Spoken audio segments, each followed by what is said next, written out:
இந்த ஒவ்வொருவரும் ஆண்களுக்கு சில நேரத்தில் சில அறிவுரைகளை எடுத்து சொல்லதான் முடியும். நான் இப்படிதான் செய்வேன் என்று பிடிவாதம் செய்தார் எதிர்வாதம் செய்ய முடியுமா பெண்களா? ஏதோ உங்கள் விருப்பத்திற்கு இணங்க விடை தருகிறேன். விரைந்து சென்று வாருங்கள் சுவாமி. போய் வா தூரையே போய் வா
உங்கள் வார்த்தைப்படியே இந்த மலர் மாலையை எடுத்து வெற்றி மாலையாக தங்களுடைய கழுத்தை அணிவித்து உங்களுக்கு வெற்ற திலகமிட்டு வீரவால் கரத்திலே கொடுத்து விடை கொடுக்க பாவி என்று உங்கள் கழுத்திலே மலர் மாலை அணிவித்தேனே.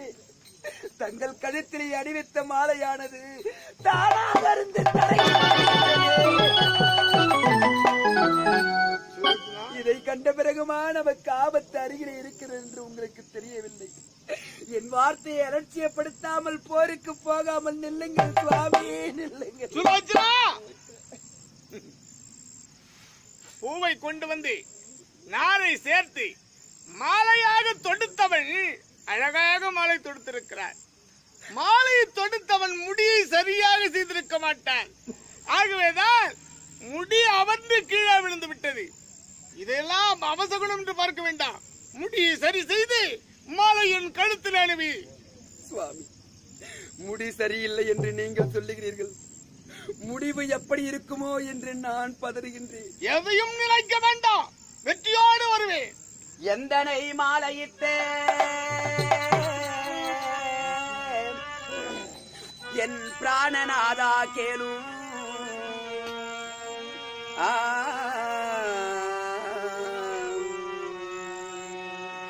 எந்தனை மாலையிட்டே என் பிராணநாதா கேளு.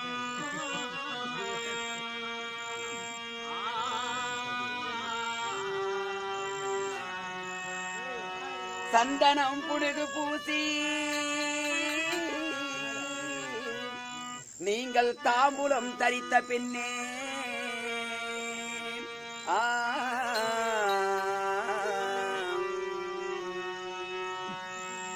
இந்த யாவுண்டதிரிதலை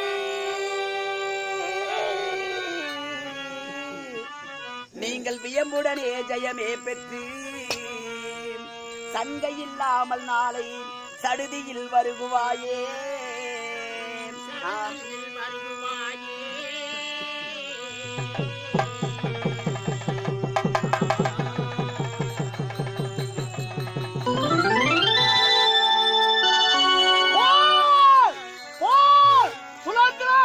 சென்று வருகிறேன்.